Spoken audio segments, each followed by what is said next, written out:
At bakit gusto mo namang baguhin ng kabataan? Magandang tanong yan. Gustong gusto kong baguhin ang kabataan marahil napakadami ko na nakikita ang degeneracy, no? Sa panahon ngayon. Nakikita mo yung mga bata dyan na kung ano-ano lang ginagawa. Pinapabayaan na yung sarili nila, sobrang taba na. Kung ano-ano lang sinasabi, puro memes na lang nasa utak. Puro paglalaro na lang ng video game yung alam. Nung 2019 and 2020 po talaga, napakataba ako. Ipapakita ko yung picture ko dito. Ayan po ako ng 2019, 2020 something. Sobrang walang-wala po ako sa sarili niyan. Hindi ko po alam lahat ng ginagawa ko. Wala rin po akong pakialam kung anong ginagawa ko. Kakain lang ako ng kakain.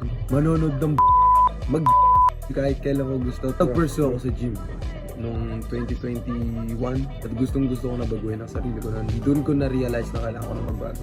Huwag ka magpapaniwala sinasabi ng iba na hindi mo kaya dahil kung kaya ko, magiging kaya mo rin.